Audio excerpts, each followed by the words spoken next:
does the rest benefit the team? And does the battle and the fight and the grind benefit the winner of that series? So there is potential to sort of look out for some game one upsets of both the Knicks and the Thunder from a little bit of, I don't know, maybe mental fatigue from not there. It's going to be a week. There's also something about the Thunder that goes beyond them beating the shit out of everybody.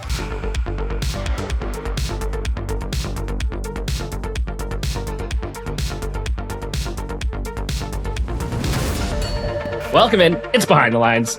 Purifying sports betting. I'm Shane. Peace Pace. On today's show, playoff crunch time. FanDuel CEO out. And are women less corruptible than men? We'll dig into that. As I told you right before we started the show here from Niagara Falls, I had to battle through GTA traffic this morning. Many people out there will know that I work from home. I work remotely. I never have to battle traffic on a daily basis. I'm very thankful for it, and I was reminded of why I should be so grateful to work from home on a regular basis today, as I had to drive from Niagara Falls to where I live, which is basically going through the entire GTA in the morning. I'm showing up here a little bit flustered from the traffic I had to battle through, but I think we'll make it through today's show. You know what's interesting is whenever I see, I'll never be in it, like never. But whenever I see the flow of traffic that people deal with, and for the most part, these are people that deal with this daily. It blows my absolute fucking mind. And I mean no disrespect to the traffic goers that are listening right now. But it has got to be the lowest EV move for your time to be driving your own vehicle in rush hour. The amount of time that you spend, like, I don't want to say it's not productive because you can throw on a podcast. Maybe you're listening. Maybe you're listening to us right now. Yeah. You could throw on a podcast. You could throw on an ebook. There's some things that you can do. You can make some calls, things like that. But the amount of time spent when you're stuck in this traffic to and from, it's just unbelievable. I've organized my life to never have to do that. And like Lace knows this all too well. We're going out to see my family, whatever it is. The time we leave will be always unique. Like people will go over for dinner at noon, you know, right? Like anything to dodge traffic. Love it. Shane, the last time you were in Niagara Falls, I think you brought it up on the show and you said you kind of didn't like it, or maybe we were speaking offline. No, yeah, you're right. I typically hate going to Niagara Falls. Right. Especially as the weather gets nicer as it is now. It can just be like just a terrible experience, especially as somebody like who grew up, you know, not that far from Niagara Falls, like a good hour and a half kind of thing in Mississauga. You go there a lot, and sometimes it's just a terrible day and outing with battling through the traffic. You get to Niagara Falls, you're battling through crowds, you're waiting in lines. It's, you know, everything is more expensive. They've got a tourism tax going on over there where it's like, you know, not only are you shelling out money for tips, but you're shelling out like an additional 15% on this tourism tax, you know, and a lot of times too, the service isn't good, you know, like it's like people there just don't care because they're just so bombarded with tourists all the time. You know, there's a lot of reasons to dislike Niagara Falls. But I have had some great times in Niagara Falls. You know, when you go there, you know, I've probably been there a good 30 times in my life. It's like multiple times. I would say, you know, a third of those outings have been positive, maybe a little less than that, you know, where they've actually been really good times. And I'm pleased to say that this outing, which was a short one, 2 nights, pretty good overall. Traffic heading in was smooth. There wasn't that many people there. I went there on Sunday. I had to go there on Mother's Day, which kind of sucked. So I had to bail on my wife like midway through Mother's Day. But you know, just that's what I had to do. And but got in there and it wasn't too busy. It was traffic was smooth sailing. And because I was at a conference, there was all sorts of food and drinks and stuff provided through them. So I wasn't going out to the restaurants and that sort of stuff. Right on. I just think of it as where Jim and Pam got married. I do think about that Maid of the Mist, you know, wedding with them, you know, her drenched in her wedding dress and that kind of thing. Every time I look at the falls, I do. But that also was the U.S. side. I don't know how much different it is on the U.S. side. I doubt they have the tourism tax. Oh, I don't know if they have the tourism tax on the U.S. side. Probably not. That sounds like a really Canadian thing, doesn't it? Yeah, it really sounds like a Canadian thing. It really does. And we're just like, oh, great. Like, you know, let's pay it. No big deal. We'll just keep doing this stuff. But yeah, you know what, Shane, we should actually bring up. I know we're a couple days late here, but Mother's Day was on Sunday. We probably should have brought it up last episode. But shout out to all the moms out there, especially the inplayLIVE moms that grind out our betting behavior and lifestyle. I know that there's net benefits to the family for those that do this the right way. And that is a very important caveat that I just said. But regardless of that, Shane, as you know, and as I know as well, the women in our corner, they're a big part of the support system and making it all possible. So yeah, big shout out to all the inplayLIVE moms. I know it's belated, but well deserved. Oh, well said, Pace. Yeah, really, I don't think any of us could do it without them. 100%. Well, it might be a lot easier without them. From the betting standpoint only. Yeah, but without them entirely. Once the kids are involved, yeah, we cannot do it without them. Absolutely cannot do it without them. And cannot do it without their support. That's really correct. What it is. Correct. Yeah. Big time. Yeah. All right. Well, let's get into the betting side of stuff here, Pace. We're, nearing kind of, I'll call it sort of the peak of the playoffs or the climax of the playoffs as both sides kind of narrow down their conference finals. We've got a few that have already moved on, some teams that have just rolled in their series, and we've got some really tight series that are providing a ton of entertainment. So why don't we start with the basketball, the NBA? The Thunder absolutely rolled the Lakers. There were a couple games where the Lakers, even that final game there where they tried to make it close, but I mean, I think the Thunder were never really not in control of this series. They seem like the best team in basketball. Yeah, I mean, 3 sweeps, right? I know you said let's start with basketball, but I think the Celtics did such a disservice to the league by losing that series to the Sixers, because I still do stand by my value discussion that I had for them at 7-1 to win the title. The Sixers were just terrible. The Knicks just washed them. Then the same thing. I think the difference there is I don't think the Knicks are the Thunder. If they are this year, then credit to them, right? Like, I don't think they are. I mean, we know they can win the East. I mean, they're favored to win the East now. It's just more one of those things where, how we're talking about, whoever goes to the West is going to be the heavy favorite, obviously. So if that is the Knicks, credit to them for just washing the Sixers. But the other side, I mean, that Pistons series is electric, and you just brought up the Lakers. I would have loved to have seen the Lakers compete a little bit more. And I know they tried, but the Thunder are just that fucking good, right? So I think, we're kind of probably in the stage now, the playoffs, where we just want someone to challenge the Thunder. Like, we want to see a really good West final. We want to see a really good final. And that's going to require a team to really step up. And I think the Spurs are that team, personally, because they really kicked the shit out of the Thunder in the regular season this year. And Wemby's obviously just an X factor where, you're not going to just get that training where you're like, Wemby's out there, no big deal. Or, hey, let's put 2 of our guys, let's put someone on someone's shoulders in practice, to try to train against Wemby. That's a hard thing to do. But I mean, that series is 2-2. So the Spurs are no lock to move on either. But that's another great series. So it's like we have these 2 terrible series that were just like these runaways, and 2 ones that look like they could easily go 7. So the real discussion here, Shane, I don't think is whether the series are good or not. It's whether the rest benefits the team, right? Well, that's what I wanted to get into, because it's does the rest benefit the team, and does the battle and the fight and the grind benefit the winner of that series, where because you get that battle test, right? Yeah. So I think we've seen before. I remember it was actually Warriors Spurs, the Warriors in their heyday, and Warriors had just swept, and they came out against the Spurs, and I think they lost by 38 at home in game 1, and then they won the series in 5. So there is potential to sort of look out for some game 1 upsets of both the Knicks and the Thunder from a little bit of, I don't know, maybe mental fatigue from not there. It's going to be a week. Yeah. It's going to be a week break, right? So they'll be healthy though, right? And like if you were to flip the script and say that it was the Wolves in the West Final, you'd go, geez, Ant really needed those 7 days after the knee injury, to get right, to get healthy.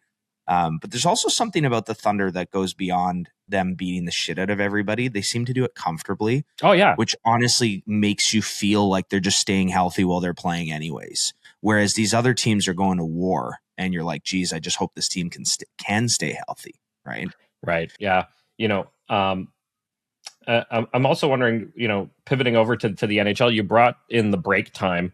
The Canes, how long of a break are they getting? Because this, oh my God, they were right.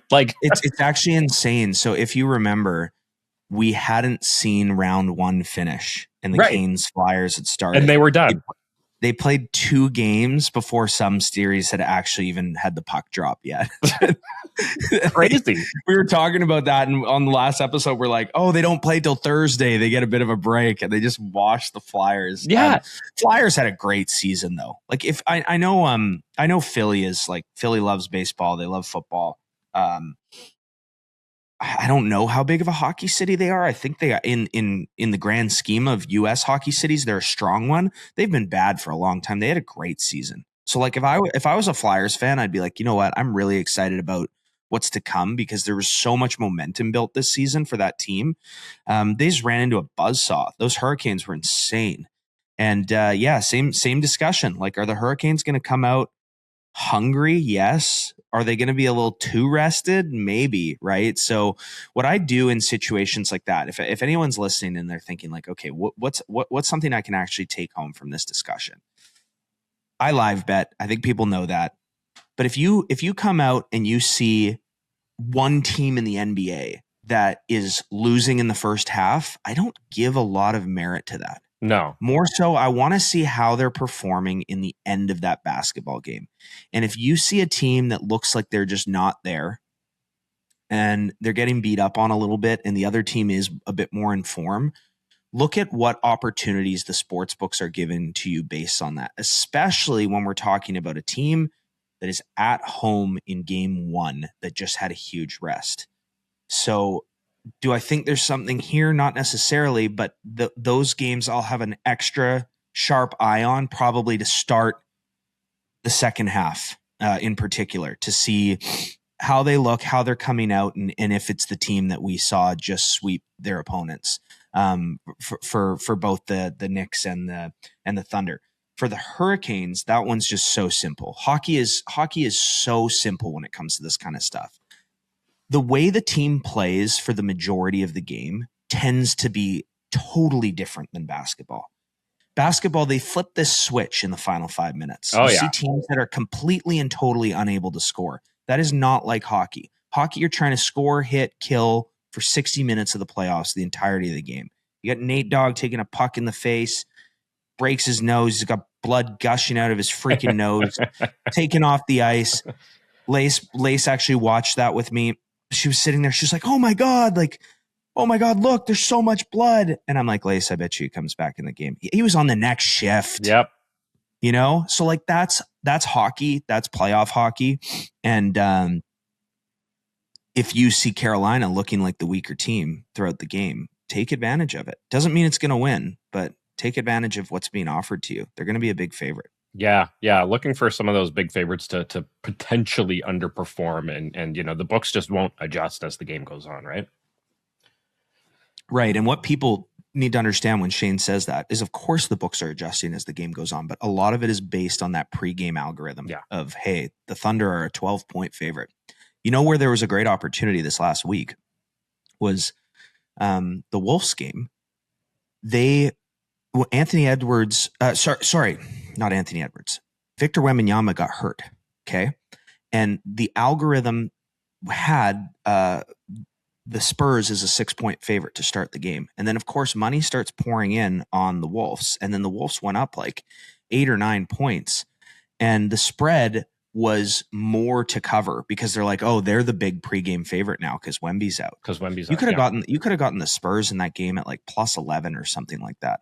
Had you have really been paying attention to the way the lines moved. And the Spurs went on to actually have a decent lead. And then those last 5 minutes, that crunch time, the Wolves just locked it down and won the game. But you keeping an eye on things like that and the way the public perception can swing things. And I think that's actually been further, I guess, put on the spotlight, or further, almost like the lines have almost further moved or overreacted because of the prediction markets.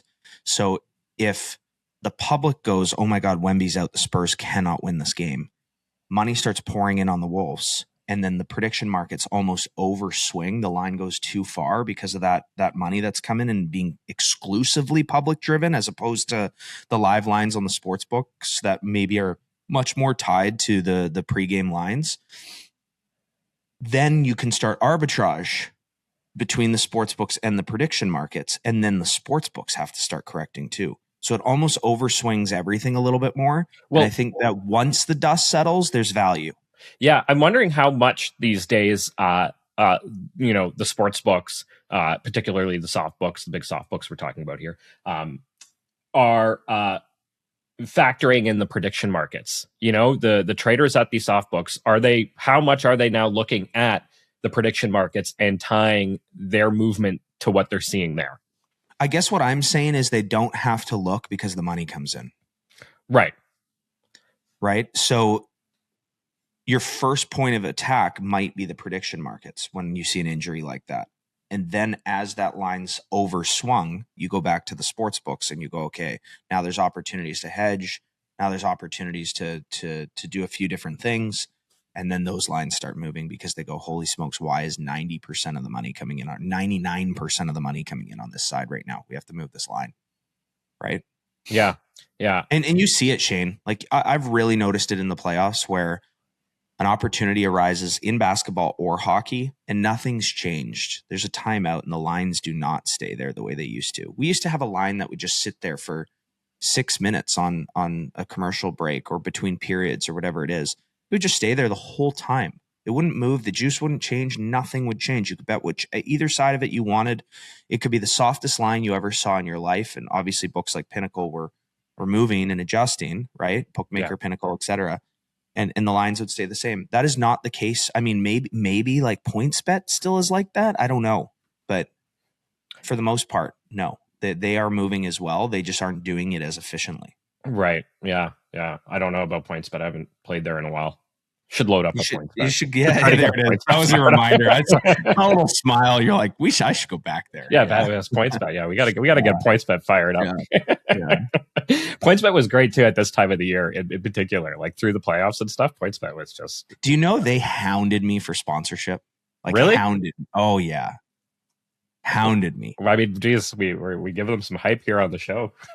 No, like they hounded me for sponsorship. It was like a year of going back and forth, and it wasn't really back and forth. It was just like, guys, like you limit your players on like one bet. Like, I don't know what you want us to do here. Really? Yeah. What could we do? Yeah. I won't say his name, but we actually have an IPL member who was a trader at PointsBet. And pretty cool talking to him. Did he lose his job because he knew what he was doing? I think he moved on. I think he just moved on from his job, and but I think he went back and took advantage afterwards. So okay, it's like that we connected the dots for him. Got it. Yeah, exactly. Got it. Yeah. Got it. Time. It'll be interesting to see how these series play out. We didn't talk much about the Sabres and Habs, but Montreal up 2-1 over there on that side, and we've got the Avs. The Avs look like they're going to sweep the Wild. No, it's 3-1. Or not sweep. It's 3-1, but it looks like they'll close out that series against the Wild. And the Ducks Knights tied 2-2. So it's kind of like similar sort of situations in the sense that, on the West there, are the Avs are going to probably knock off the Wild, I think, and get some rest time. And then they're going to have to go up against a team like, the Ducks or the Knights that have really kind of battled to get there. Yeah, I mean, on paper, the Avs should be in the Stanley Cup final this year. Right. Yeah. I would say, I would actually say the same thing about the Wild. If the roles were reversed, I'd be like, in theory, the Wild should be in the Stanley Cup final this year. Right. That's you think that team, the battle of this series is kind of the Stanley Cup. They'll be the favorite in the next round for sure. But I mean, these Ducks are, they're the underdog of the NHL right now. I mean, they paid 400 to 1 at one point to win the Stanley Cup. They were down 1-0 to Vegas, and they got up to, I think, 150 to 1 on FanDuel to win the Stanley Cup this year. Down 1-0 in round 2. Jeez.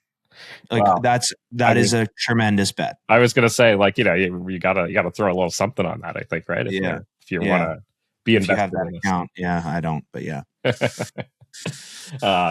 Anyway, exciting stuff there. But we should probably move on to the next topic here, which I think is pretty interesting. Big shakeup in the world of sports operators and FanDuel. I think it was probably Wednesday, Pacer, that the news came out. So the day we drop our episode, the news came out. It's like, I wish we could have talked about it ahead of time because it was such a big piece of news. But FanDuel CEO Amy Howe out. One of the headlines I saw, Howe replaced that slumping sports book.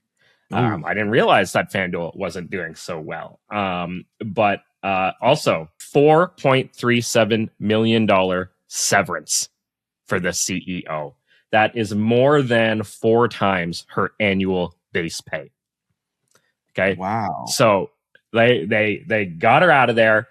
They were willing to pay quite a bit for her to leave. I mean, I think that says a lot, right? When your employer is like, we are going to pay you an enormous amount of money to get the fuck out of here. Right. I think that's got to say a lot about your performance. But what did I see here? Flutter's stock has fallen over 50% this year. I'm literally looking at it right now. Yeah. So fallen over 50% this year. They're saying that it's because of the prediction markets, Kalshi, and rivals like DraftKings. So I guess they're just struggling in this new landscape where prediction markets are such a focal point. Now, of course, FanDuel did launch its own prediction market, which we covered here on the show a couple of weeks ago, called FanDuel Predicts. That I think is live in 16, 17, 18 states, something like that, depending on where they're at right now. But that's kind of where they're at with FanDuel Predicts. And of course, the main goal of FanDuel Predicts was to get in on the action in the states that don't have a regulated landscape.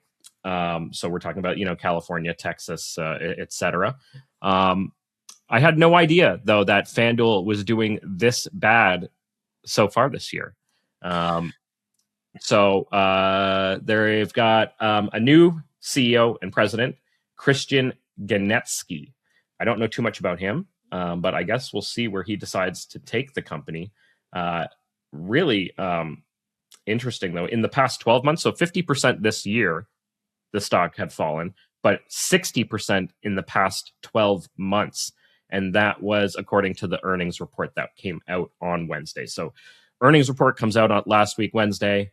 They say, we're done with our CEO. She's out. We're paying her a huge chunk of cash to get the hell out of here.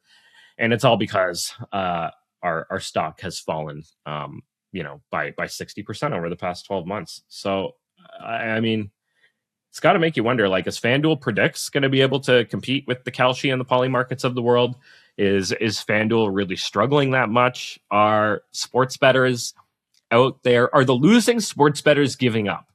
I'm wondering if there's some of that going on out there, right? Are the ones who, signed up, had their fun, lost a chunk of money, and are like, why am I doing this? If I'm just going to lose. And they're kind of, giving up on it.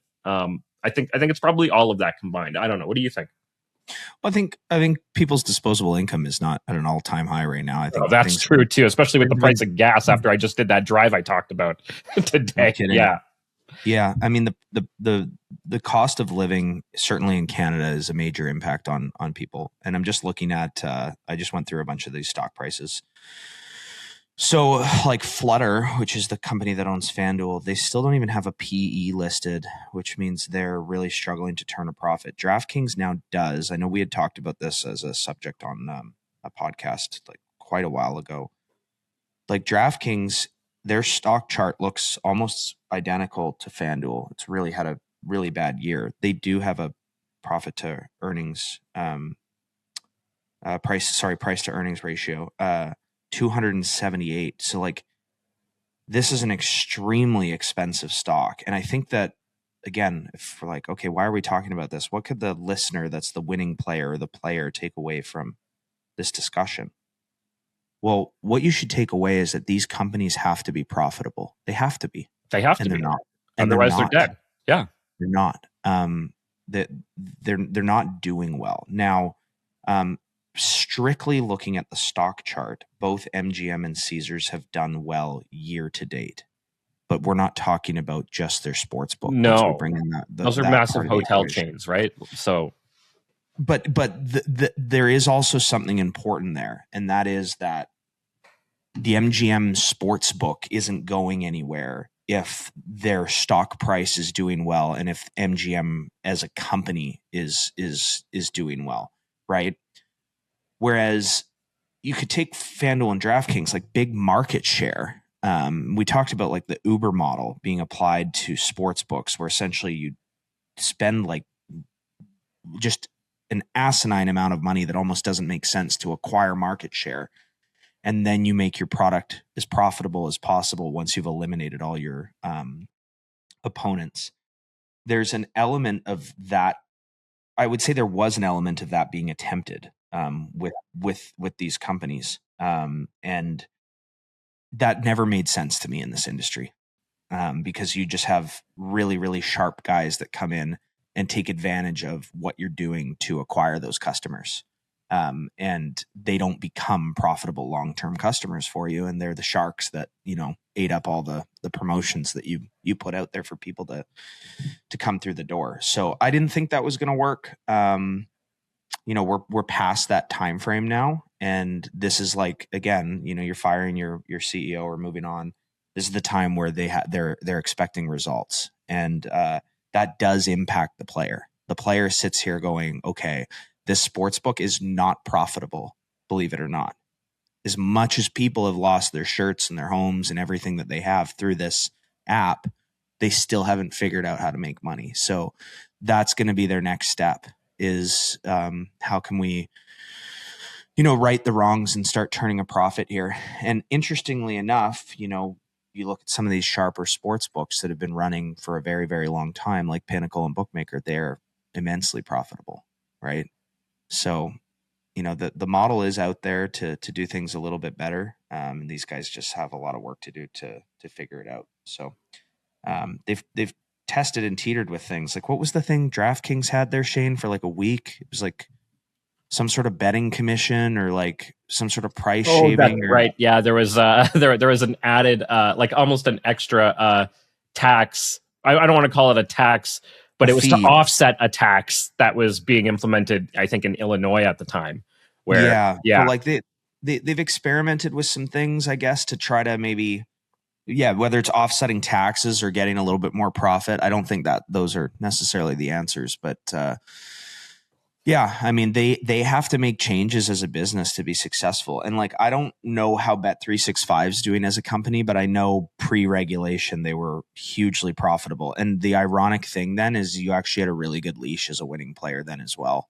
And now you don't at all. I mean, now you have a bet or a day, maybe. Yeah, it's right? Almost, so, it's almost not even worth firing up a Bet365 anymore. Oh, totally. I mean, they're not publicly traded, I don't think. I don't think so, no. It would be interesting because just according to AI, 9% increase in revenue. I don't know what that logo is. I guess that's a euro. It's like an L with a line through it. That's probably the euro. 4 billion for the year ending March 30th, 2025. So this is outdated. Pre-tax profits fell significantly. By 44%. So maybe this isn't just about running your book properly. Yeah. That L, by the way, is the pound. It's a pound sign. Okay. Yeah. Thank you. British pound. People listening going, what a fucking idiot. CEO Denise Coates, who is renowned as the highest paid CEO in the world, received 280 million pounds in dividends in 2025. So that info is a little bit outdated, but I don't think the struggles are isolated to just one sports book. No, they're definitely not isolated. But it does make you wonder, like, is there a long-term path here, especially for a book like FanDuel, to profitability, and what does that look like? Because if it hasn't materialized by now, right? You got to ask yourself, is it?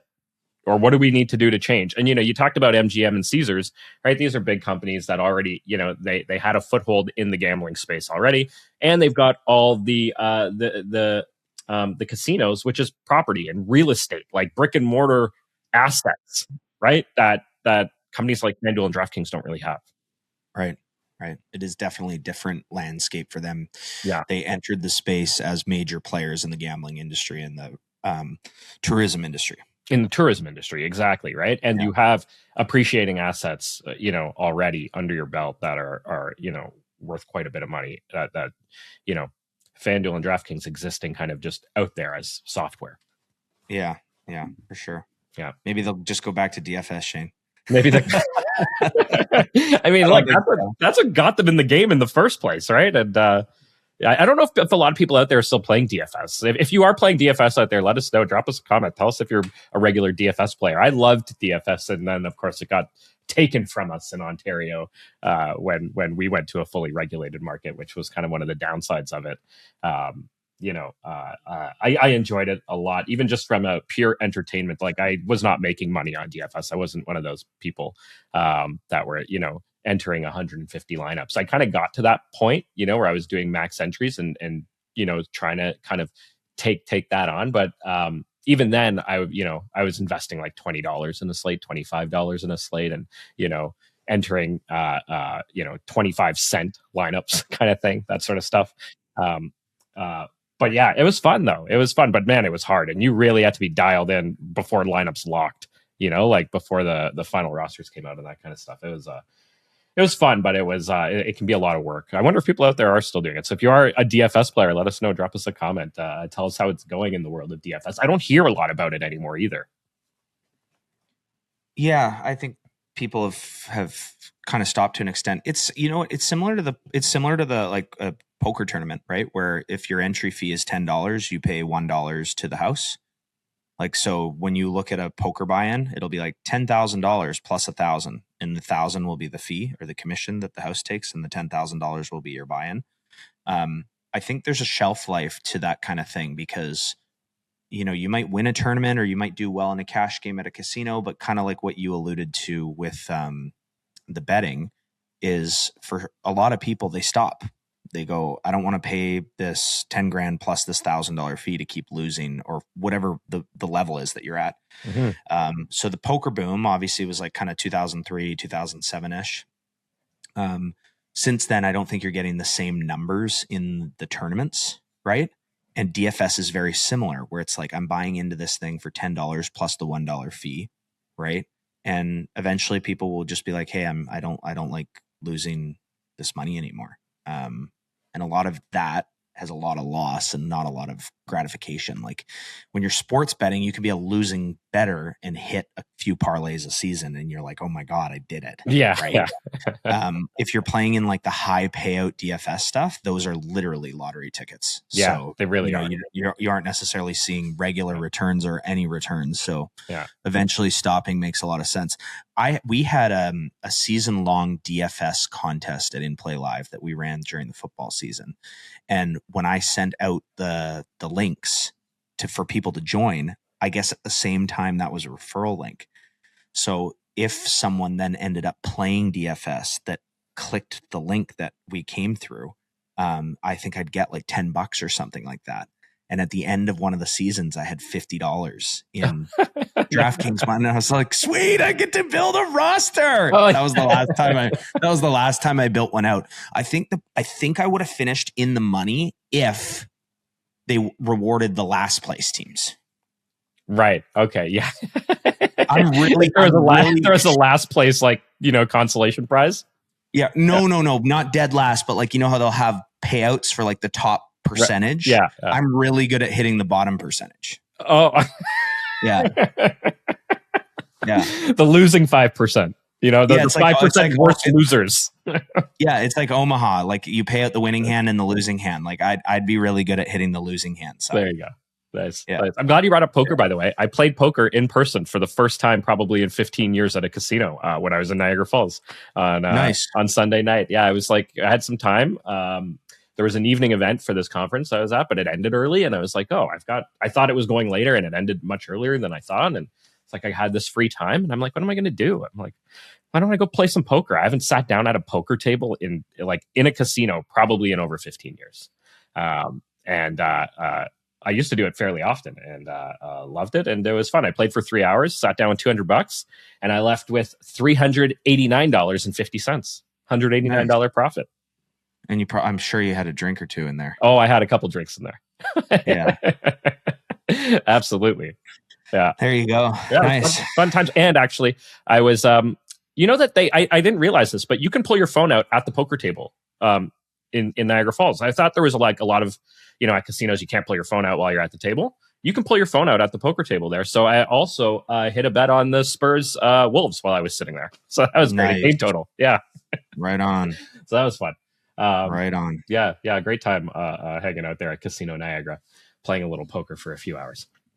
All right, Pacer, we got another story here. And this one is, I think, really interesting. And it jumps off of something that you brought up last week because we were talking about women's sports and the WNBA beginning. So the WNBA season underway now, regular season tipped off last week. And I thought this was interesting because we haven't seen this yet.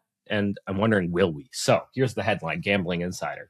As women's sports grow, so do chances of gambling scandal. And, you know, I'm thinking to myself here, yeah, you know, we haven't really seen a major betting scandal in women's sports. And it begs the question, why? And so, you know, they you know, it's much smaller, yes, but the handle's grown significantly over the last couple of years.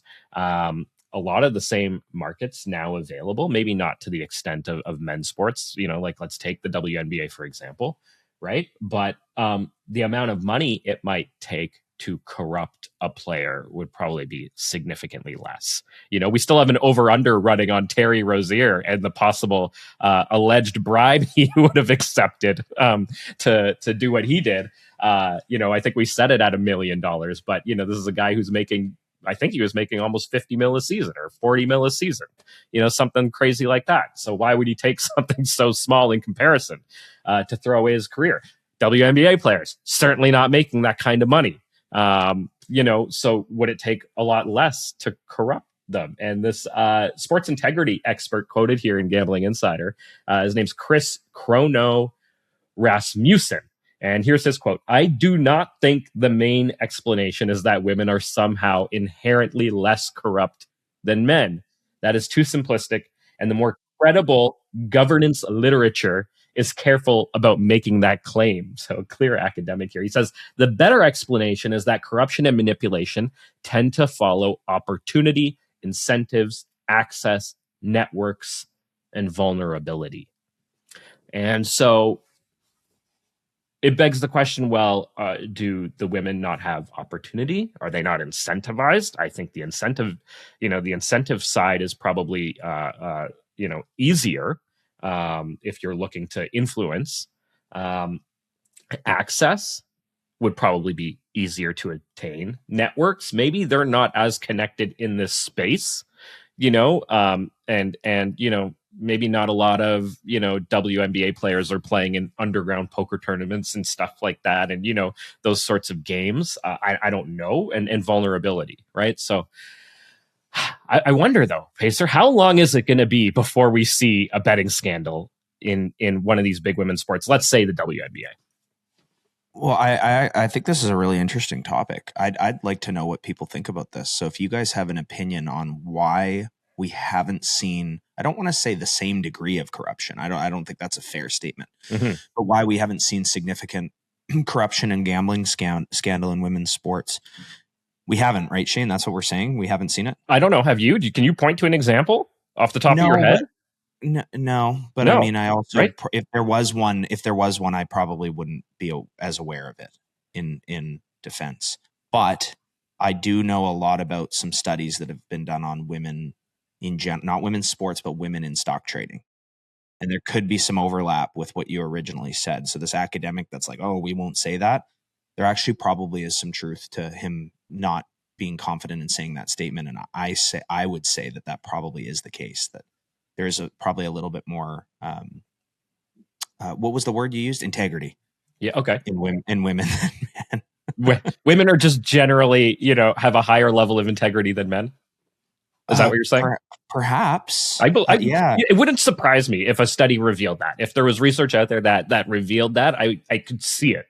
Right. So it's interesting. My brother sent me a message after he listened to our thing on Terry Rozier, and it was some like fallacy or like explanation for why people that are super wealthy continue to demand or want more when they have enough, or potentially cause issue with what they currently have in attempt to get more. There's some sort of psychological thing associated with it. Based on that logic, and I know I didn't explain that the best, you could also argue that the women are less inclined to, I guess, do something when they're much more reliant upon the salary. Right. Yeah. So what is the average salary in the WNBA, just as an example? Oh, I don't know. What do you think it would be? I'll look it up. Let's look that up. I'm going to guess, probably 200,000.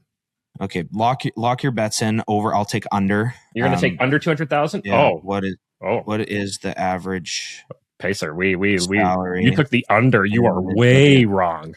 according to $600,000 per season. Okay, wow, yeah. Isn't that crazy? $600,000 per season. I mean, the minimum salary is higher than what I set it at. Okay, so it's really gone up, though. It has really gone up.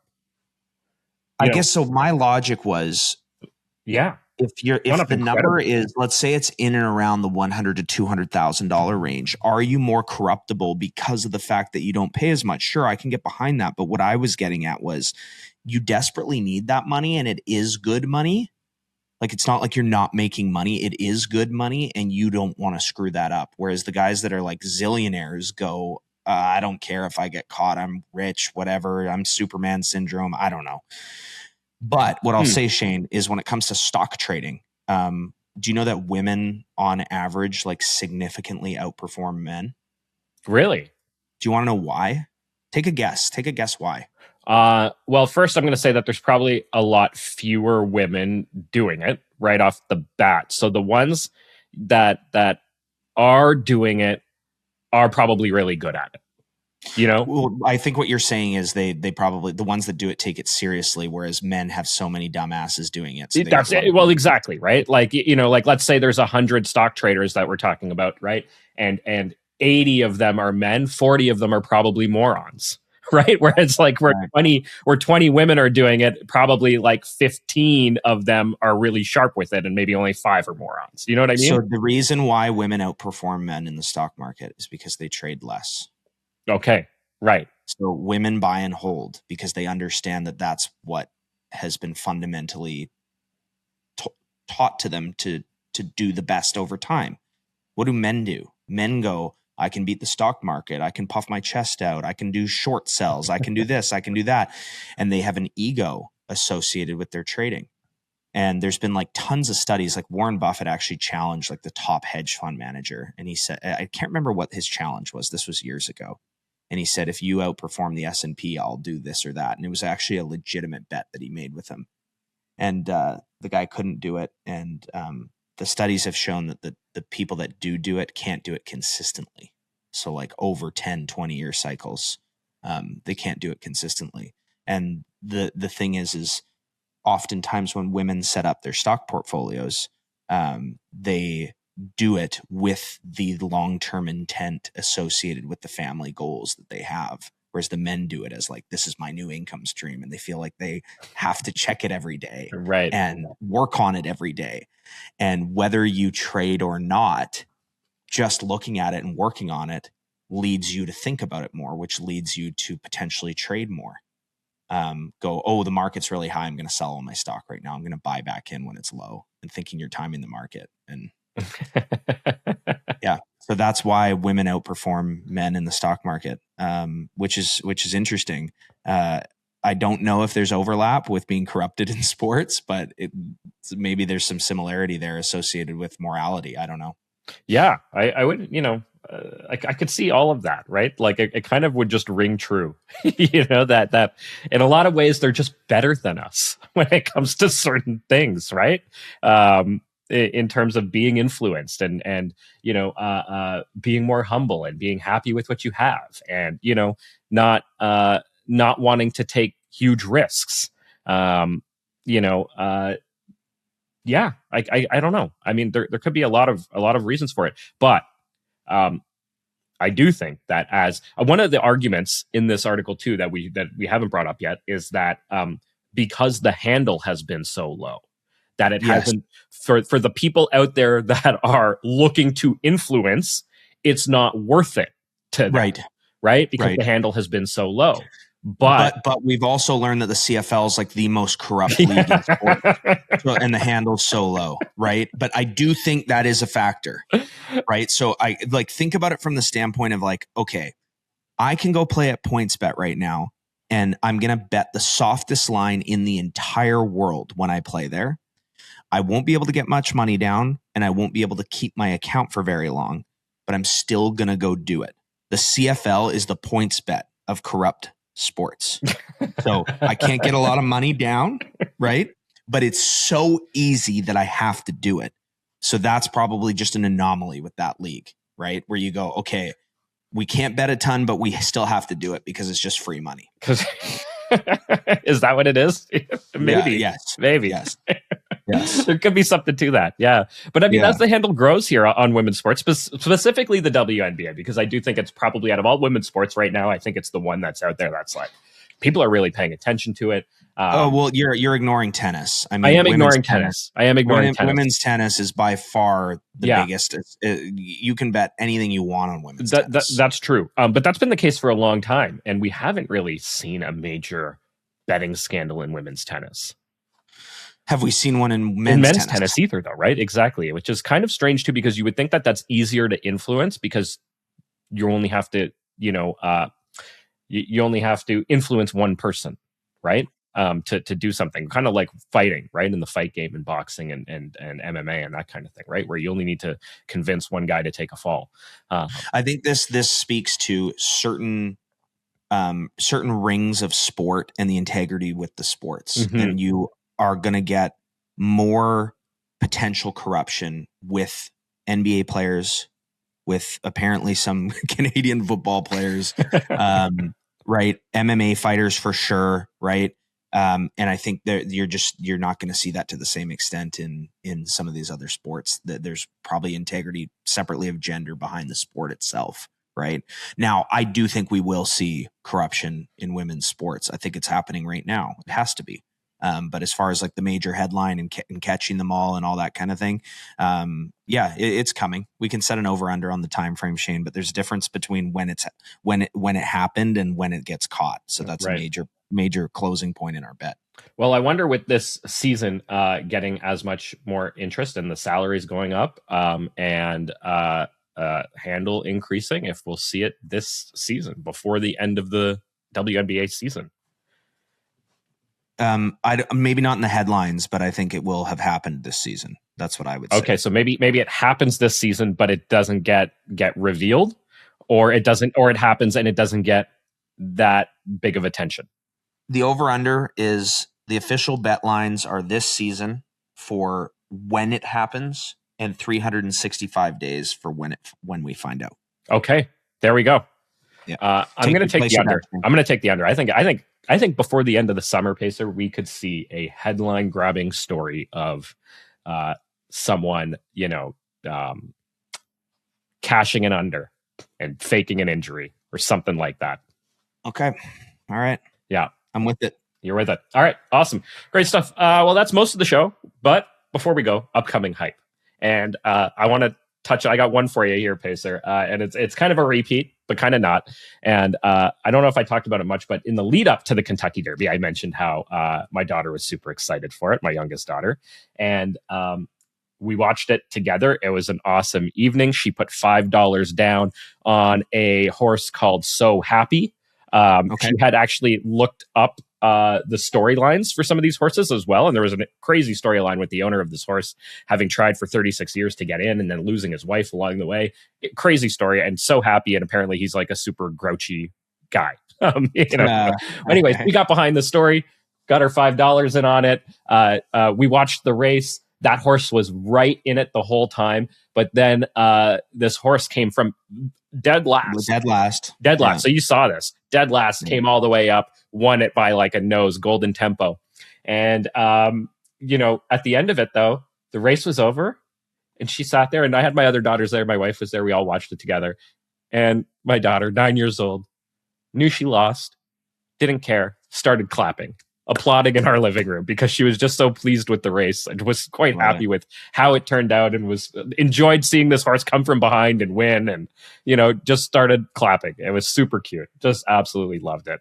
What a moment there. So I bring it all up because the Preakness is this weekend and Golden Tempo. So the Preakness is the sort of second jewel in the Triple Crown, but there will be no Triple Crown winner this year because Golden Tempo is not racing this weekend. So it's wide open out there. And I'm having a look at the odds here, and I saw ahead of time that this horse Taj Mahal, and I'm only looking this up, Pace, because I'm going to watch the race because my daughter wants to watch this race. Otherwise, I don't give a shit about horse racing. It's not something I've ever really been interested in, but my daughter is just right into all this. So we are going to set aside some time around 6 o'clock Eastern to sit down and watch the lead up, to the race and watch the big race itself. And so I was taking a look at some of these horses out there, and this one, Taj Mahal, it's only raced 3 times, but it's won all 3 times. It looks like it's the second favorite on the board. Another one, Iron something is the favorite at 9-2. Let me get that name for you there. Yeah, Iron Honor is the favorite at 9-2, and right behind that, Taj Mahal at 5-1. And I think I'm gonna try and influence my daughter to place another $5 wager on Taj Mahal. Oh my God. We'll see if she rides. I don't know. She might have her own ideas. Your daughter may be a corruptible athlete down the road, Shane, with these bets coming in. We got her tone it down, eh? I love it. No, that's awesome. I don't bet on horses myself, but a learn the hard way lesson that everyone can take home, hopefully, as well, is a lot of sports books. You place the bet at whatever odds you clicked at. Those are not the odds you receive. So they have the odds at the time. They switch to what they were at closing on a lot of sports books. So make sure that you're placing it. If that's what you want, then that's cool. But if you want the odds that you're clicking, make sure you place it at the right sports book that offers the odds at click, not at close. Oh, good point there. Because actually, I mentioned she placed the wager at the Kentucky Derby. We placed this bet about an hour and a half before race time, maybe 2 hours before race time. We got it at 15-1. Okay, So Happy, 15-1. Then we're watching the broadcast, 5-1. And I'm sitting here going, how the heck did we get in at 15-1? And 2 hours later, it's 5-1. Like, it just didn't make sense to me. And I wonder if maybe I didn't go back and look. So did your odds change or not? No. Well, I mean, we placed it on Proline, but on the app, because here in Ontario, I wanted to get a physical ticket and we couldn't get the physical ticket. You could only bet on horses on the app. Okay. But it sounds like you got 15-1. So as far as I know, we got 15-1. I assumed when I spun it in, it was 15-1. I didn't go back to look to see if they changed the odds. For this weekend, Shane, check. For this weekend, check. Yeah, good point. I should go back and take a look at because it lost. I didn't care. I didn't go back and look. Yeah, but this is what happens if that wins. You're like, oh my God, we're sitting here with what is that, $125? Sorry, $75. $75, yeah. $75, and then you'd sit there at 25. You're like, what the hell? So, yeah, what happened here? Yeah. So something to keep an eye on. Cool stuff. Well, Shane, personal news on my end. I think I play pickleball. I do know a little bit about your pickleball career. Yeah. Lace and I drove to Vernon for CNPL is the Canadian Pickleball League. and they host tournaments all across Canada, and they have different tiers of tournaments. So this was a tier 1 tournament, which means it's the biggest crowds, the best refs, all that kind of stuff. And Lace and I swept the whole tournament. We took home gold medal. Wow! Congrats, Vernon Pickleball Association. It was just an unbelievable moment. We beat every single team we played. The matches were to 15, except for the final was a best of 3 up to 11. We had one match where we were down 14-12. We took a timeout and fought through it and won that one 16-14. Other than that, it was all like 15-7, 15-7, 15-3. And then the final, we won 11-3, 11-3. And she jumped into my arms after we won, and we gave each other a big kiss on the lips, which I don't think you get to do in a lot of sports. You do that at the end of your tournament. And I said to her, that was better than our engagement kiss. No way. It was absolutely electric. We had our inplayLIVE swag on, so we repped the podium. And an athlete that inplayLIVE has actually sponsored, who's just she's an absolute phenom player that we found. We hosted her. She drove up from Vancouver to play the tournament, and she won gold in the 5-0 division. So there's different divisions. 5-0 is the highest. We won gold in the 4-5 division. She won gold in the 5-0 division. So inplayLIVE was all over the podium. Vernon Pickleball. So it was a really cool moment. And I think separately of us winning, which was a great accomplishment, it's one of these things in life where it's a metaphor. It doesn't matter what you want to be good at. We don't have racket backgrounds, Lace and I. And a lot of really good pickleball players have some sort of racket background. They played badminton, they played high-level tennis, the list goes on and on. We don't have racket backgrounds, but what we do have is like passion for the game and incredible work ethic. So like we work extremely hard on our game. We study the game, both analytically, watching pros, listening to strategy, and then of course practicing, drilling, playing, all that kind of stuff. And we had medaled in previous events, but we not only moved up a division for this summer, we also hadn't won a gold. So this was just one of the, like, I actually got emotional as we put the last point away. We got some really cool highlights. The match was live streamed on their channel, and we actually had quite a few viewers watching us and stuff. And I was getting texts afterwards, but it was just unbelievable feeling. Brought back my childhood athletics, and now I just can't wait for the next one. Awesome, man. Oh, I love that. That's like incredible. Well, congrats to you and Lace. I would say it's a moment you guys are going to remember the rest of your lives, especially as you're going to get married soon, and you're on that path after getting engaged. And I'd say it's a moment you're going to remember the rest of your lives. But I also think you probably got a whole bunch of first place podium finishes ahead of you.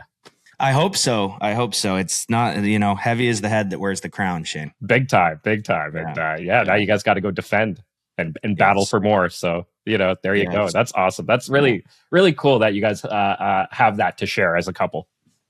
Yeah. And if anyone does play pickleball, playing with your spouse that is a real challenge. So I feel like we've broken the broken the mold. A lot of on-court drama that we've had over the time we've played together, but we've worked really hard on our mindset and sticking together as a team and being positive and all that crap. So all that stuff. That's great life stuff right there. Awesome, buddy. Congrats. All right. Thanks. Well, I think that just about does it for this week. So to you, to Lace, to sports bettors around the world, till next week, keep beating those books. Thanks for tuning in to another episode of Behind the Lines. Remember to like, download, and subscribe. We are on YouTube, Apple, Spotify, and everywhere you get your podcasts. Have a betting story or want to be featured on our podcast? Drop a note in the comments below.